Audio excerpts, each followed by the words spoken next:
अस्सलामुअलैकुम। उम्मीद है आप सब बखैर आफ़ियत होंगे।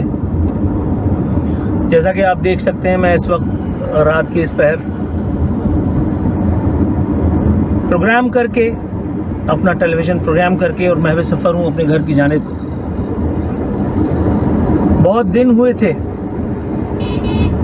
गुफ्तगू भी नहीं हुई, कोई बहाना ऐसा मिला भी नहीं। क्या बात करता। बहुत दिनों से एक अजीब कैफियत सी तारी है, दिल अजब बुझा बुझा सा है। बज़ाहिर इसकी कोई वजह नहीं है, ऑनेस्टली स्पीकिंग, लेकिन एक अजीब सी बात हुई, एक अजीब सा वाक़या दरपेश आया। मैंने सोचा और किससे कहूँ, चलिए आप लोगों से ही शेयर करता हूँ। सैटरडे को घर पे था, कुछ ज़रूरी घरेलू कामों की अंजामदही में मसरूफ़ एक मिडिल क्लासिया छुट्टी कैसे मनाता है, बाज़ारों के चक्कर लगाकर। सो मैं भी यही अदाकारी कर रहा था कि मैं अपने घर के पास जामा मस्जिद है, मैं वहाँ से गुज़र रहा था। एक बुज़ुर्ग करीब कोई 70-80 के पेठे में थे और मस्जिद से बाहर आमद थी उनकी। मैं टेलीफोन पे था, मैंने जब उनको क्रॉस किया तो उन्होंने मुझे नाम लेकर के और बुलाया और मुझे कहा, बेटा बात सुनो। उनके अंदाज़ में कुछ ऐसा था कि मैं रुक गया। मैंने अपनी कॉल मौकूफ़ की थोड़ी देर तक। मैंने सोचा रस्मी अलैक सलैक होगी, लेकिन मुझे अंदाज़ा नहीं था कि थोड़ी देर बाद क्या कुछ होने वाला है। उन्होंने मेरा हाथ पकड़ करके, सीधे हाथ से मैंने जब उनका हाथ मिलाया उनको, तो उन्होंने मेरे हाथ को अपने दोनों हाथों से थामा। पहले तो मुझे समझ में नहीं आया, लेकिन उसके थोड़ी देर के बाद जब मैंने उनकी आंखों में पानी की बूंदें देखी तो मैं ठनका, मेरा माथा ठनका। मैंने कहा कि कोई गड़बड़ है। मैंने फ़ौरन जहन बनाया कि शायद इनको किसी इमदाद की, फाइनेंशियल मदद की ज़रूरत है। चेहरे मोहरे से ऐसा कुछ लग भी नहीं रहा था, लेकिन क्या पता, आजकल मामलात ऐसे हैं, अल्लाह रहम करे। मैंने अपना माइंड मेकअप करके मैंने कहा उनसे पूछूं। Believe you me, trust me on that one. उन्होंने मेरा हाथ पकड़ करके और कहा, बेटा मत कहो, मत बोलो, चुप हो जाओ। मेरी समझ में नहीं आया पहले ये क्या रहे हैं। मैंने कहा जी। इस्तेजाब के साथ मैं उनको जब देख रहा था तो उन्होंने कहा, बेटा।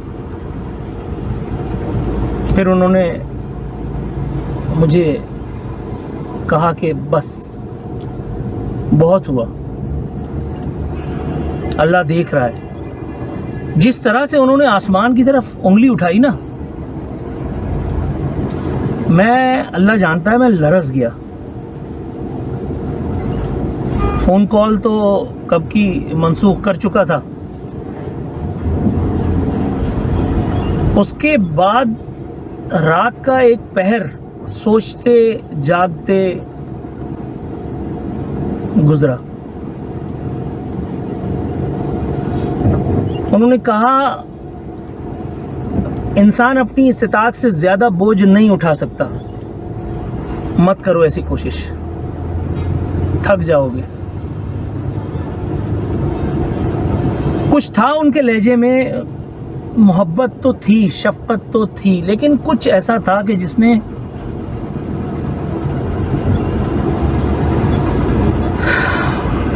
मेरे पास शायद बहुत सारे जवाब थे, मेरी मसरूफ़ियत, टीवी प्रोग्राम के असबाब, घरेलू मामलात, लेकिन बार बार मेरे जहन में वो अटक सा गया है। वो चेहरा मेरी निगाहों से हटता नहीं। जो लोग मुझे फॉलो करते हैं वो शायद जानते हों, जो पर्सनली मुझे जानते हैं, खैर उनके तो इल्म है कि मैं बड़ा एक स्टूपिड सा जज्बाती इडियट किस्म का आदमी हूँ, लेकिन आंसू बर्दाश्त नहीं होते यार। मैंने बहुत सोचा, अल्लाह रब्बुल इज़्ज़त का शुक्र अदा करता हूँ सुम्मा अल्हम्दुलिल्लाह कि अल्लाह रब्बुल इज़्ज़त ने इस हिर्स व हवस, इस लालच के, इस फरेब के दौर में और ऐसे अफराद, ऐसे लोग न सिर्फ रखे हैं बल्कि आपको अता भी किए हैं, उनसे आपका सामना भी होता है।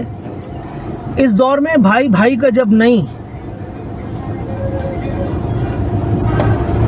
क्या पड़ी है किसी एक बुजुर्ग को कि वो आपको कहे कि यू आर इम्पोर्टेंट टू मी।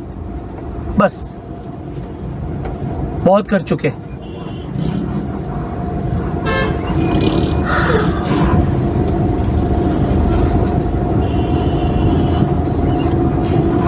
मैं भी बहुत अजीब हूँ, इतना अजीब हूँ कि बस खुद को तबाह कर लिया और मलाल तक नहीं। अब शायद उस मंजिल पर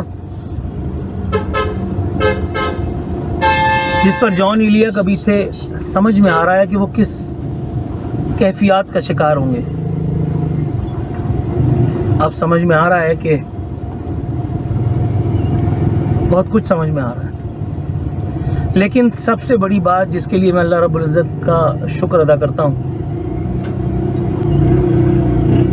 किस किस बात का शुक्र अदा कर सकते हैं आप, लेकिन बस वो बुजुर्ग मेरे दिमाग पे छाए हुए हैं। मैं 2 दिन से कोशिश कर रहा हूँ कि मैं आरफीन नामा पे साने गुल प्लाज़ा के हवाले से बात करूं, मैं मौजूदा सूरत हाल के बाबत आपसे बात करूं। इस दौरान में बहुत सारी developments on the political and social मामलात के हवाले से हुई कि मैं उसके बारे में बात करता, लेकिन मेरी वजह से कितने सारे लोग परेशान हैं। वो आदमी जिससे मेरा कोई बज़ाहिर ताल्लुक़ नहीं है,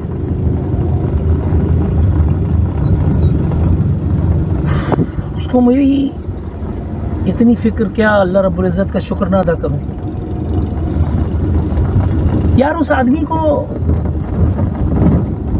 क्या ज़रूरत थी अदाकारी करके और अपना नाम दिलीप कुमार के राइवल्स में लिखवाने की।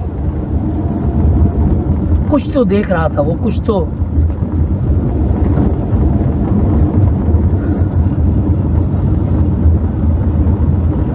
है। जुर्म ज़ईफ़ी की सज़ा मर्ग मफाजात।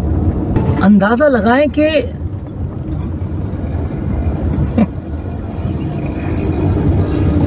पहले जब मैं बात किया करता था तो मैं सोचता था यार अल्लाह ताला ने मुझे इसी काम के लिए पैदा किया।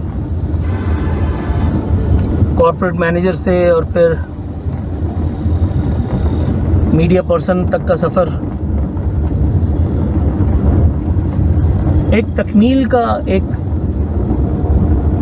मुकम्मल होने का, कंप्लीशन का एहसास हमेशा जागुज़ी रहा कि यार at least I am contributing a bit.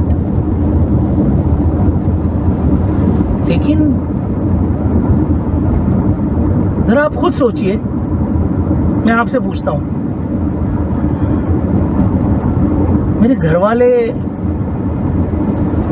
मेरी माँ, मेरी बूढ़ी बीमार माँ, मेरी बीवी, मेरे बच्चे, बाप तो सभी बच्चों के लिए आइडियल होते हैं, लेकिन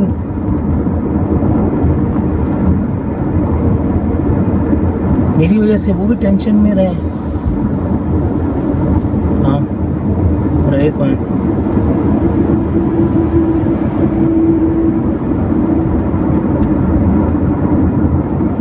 मुआफ़ी, एक प्रोग्राम किया था मैंने, मुआफ़ी या रसूल अल्लाह, मुआफ़ी मुआफ़ी या हबीब अल्लाह मुआफ़ी। ठीक है,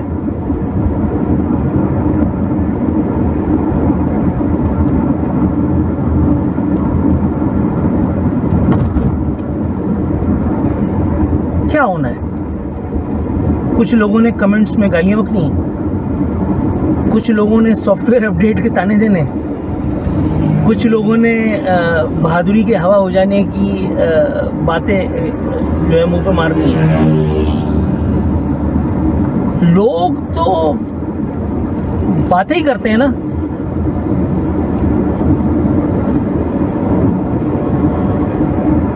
हाँ, they are doing their jobs. मैं बता नहीं सकता हूँ, वो एक आदमी, वो 80 साला बूढ़ा, वो मुझसे मेरी, ऐसा लग रहा है मेरी स्पीकिंग पार ले गई है। मेरी एनर्जी आप देख रहे हैं। आज इसी लो एनर्जी के साथ मैंने नेशनल टेलीविज़न पे अपना प्रोग्राम किया, सारी बातें की, सब सवालात पूछे, सारे काम किए, लेकिन महज ये सोच मुझे परेशान कर रही है कि यार ये जो आप समझ रहे हैं, इससे मेरे अपने परेशान हैं यार। वो एक खातून ने, नाम भी भूल गया, पता नहीं, कनाडा में कोई थी खातून, मुझे नाम याद नहीं, उन्होंने एक शेर लिखा था, मुझे हदिया किया था कि एक अजीब सी जंग है मुझ में, कोई मुझसे ही तंग है मुझ में। वाकई यार, मैं खुद तो अपने आप से तंग हूँ ही, लेकिन मेरे मुताल्लिकीन, मेरे अहबाब, मेरे घर वाले अगर मुझसे तंग हो तो मैं तायब ना हूँ ऐसी ज़िंदगी से। आपका क्या मशवरा है? अपनी राय से मुझे आगाह कीजिएगा। जो लोग तंज तान तिश्ने देना चाहें उनको खुली छुट्टी, खुली इजाज़त है। जो मुझे किसी लायक समझते हैं, किसी भी हवाले से, किसी भी हवाले से, अल्लाह रब्बुल इज़्ज़त ने उनके क़ुलूब में मेरे लिए अगर कोई इखलास, कोई हुब अगर रखा है तो वो अपने मशवरे से मुझे आगाह फरमाएं। देखिए, आज इतना एक एब्सर्ड माइंड के साथ कि मैं बग़ैर माइक लगाए पूरी वीडियो बना चुका हूँ और अब मुझे याद है मैंने माइक नहीं लगाया। उम्मीद है आप बुरा ना महसूस करेंगे। अपना ख्याल रखिएगा। ईमान अल्लाह।